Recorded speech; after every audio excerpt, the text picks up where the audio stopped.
Yo, what is going on, guys? Freaky Trades here, bringing you another new weekly stock watch list. Before we get started, though, don't forget to leave a like, comment, and subscribe to the YouTube channel. We'd really appreciate it.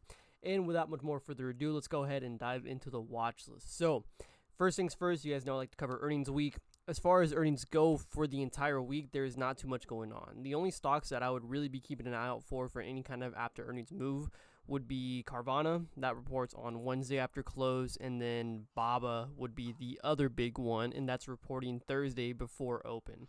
Baba usually tends to have some crazy moves post earnings, so it'll be pretty interesting to see how that is going to react at market open. The only thing that I would keep in mind if you guys are looking to play some sort of Baba play is that those contracts take a while to open at market open. What I mean by that is just sometimes the stock itself and the option contracts just aren't available to trade publicly yet, and they can go on for a few seconds, for a minute, 5 minutes at times. So just be careful of that. Don't just get in trying to buy and not be filled, and then eventually you get filled, right?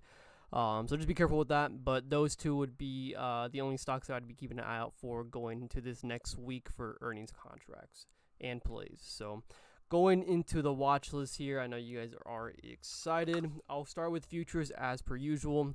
If I go to the 4-hour time frame here on ES, you can see that we closed near all-time highs on it. So first few levels that I'll be looking at, or the only levels actually that I'm going to be keeping an eye out for, would be 61.48, where we created a double top or a flat top, whichever one you want to refer it as, at 61.48, and then the next level would be at 61.63, where we have that flat top at the all-time high with ES. So those would be the two areas that I'd be looking for on ES. Next up is NQ futures. So first things first is I'd be keeping an eye out for 22,200 on NQ. After that, I would be keeping an eye out for 22,400. Those are the only two areas that I see that are important on NQ. The other thing I want to note here on NQ is this 30-minute. It's either 30-minute or on the 15-minute. I think it's on the 15-minute. Yes. It's on the 15-minute here. This trend line started late day or early morning on Thursday. You can see how much we have respected this 15-minute trend line. The only thing to keep in mind is that since it is on a shorter time frame and it's a 3-day weekend, anything can happen. This can gap up and just get above all-time highs. This can gap down well below this trend line, but it's something to keep in mind and kind of keep an eye out for and see where this kind of leads us for this week on Q, and then if this trend line is going to be important or not. So, and then as far as everyone's favorite part of the watch list is actually going over the setups and stocks. So first things first is I'll be talking about AVGO. Pretty straightforward setup here. I haven't traded AVGO in a while, but you can see that we have been stuck in a consolidation for a bit now. I would say roughly within 230 and 238 is where the ideal range on this is. Obviously, we ended up breaking down from 230, and we ended up coming back, seeing us come back within just a day of this setup on AVGO. So going off this, I will be keeping an eye out for at 238. The reason why I'd be looking at 238 and why this is part of my main watch list is because that's the top of the consolidation, a flat top, and then we also have a $4 gap here at 238 all the way up to 242. If I go to the daily time frame here, you guys can see what I'm talking about. And if I go right here, you guys can see this is where the gap is. So pretty decent setup here on AVGO. I don't normally trade this stock, but when this stock does have volume behind the contracts and the stock itself, it tends to pick up some momentum and volatility on it, which is what I try to look for on some of the setups that I trade. So next up is Microsoft. So Microsoft here, we actually did end up breaking this on one of these days this week. I forgot if it was Wednesday or Tuesday, but we actually ended up trading Microsoft at the open at that 405 level that we've been talking about for a while now. So going to be looking at the same setup, and the only reason why I would be still looking at this is if I go back and look at this day on Wednesday, you guys can see here, we actually never ended up closing below 405. We actually came all the way back above 407 on the 5-minute time frame at least, and we actually ended up closing right above 407. So we never got any sort of close on any kind of big time frame or even smaller time frame like the 5-minute or higher to get a close below 406 or 405. So this is the reason why I'm still looking at this. It is still possibly a good setup here.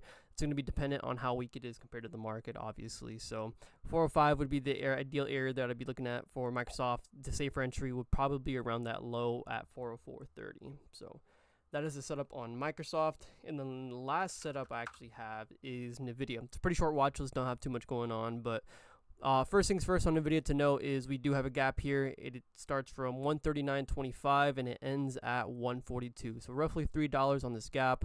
The other thing that I do want to note on this is on the 30-minute we have a uptrend on here.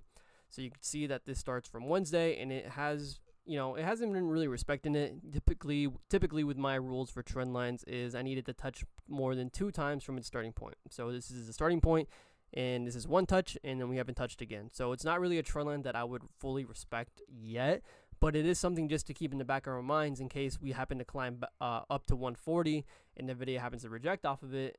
Then we know why it rejected off of that 140 area, and this trend line actually did have some relevance behind it. So it's me just kind of having that precautionary just in me and drawing it out and just making sure that if we break past this trend line, then this trend line was never relevant to begin with, or if we happen to reject near 140, it could be either because of a key level, it can be because of this trend line. There's multiple things that can be, but this is one of those precautionary things that you want to be keeping an eye out for. So ideal entry on this would be around at that high at 139.25. If you're looking to play it safe, possibly just wait for 140 and just play the breakout on that. So, but yeah, that is about it for the watch list, guys. No Tesla this week as well. I do have a few side watch list ideas, but those are going to be saved for the Stock Hours Discord chat. So if you aren't signed up, I recommend it. We just went on a crazy 8-day win streak. We ended up breaking it on Friday, and it was quick stop losses. I think they were all around 10% with North signals. So pretty crazy win streak that we went on. Those happen pretty frequently, but just because those happen frequently doesn't mean that we have big home runs every day, right? That's something you got to keep in mind. Trading is that not every single day is going to be a home run. Some days are quick and easy, and some days, it's a cash day. So, but with that being said, I hope you guys enjoyed the video, and without much more being said, I hope you guys take care and enjoy the weekend. Peace out.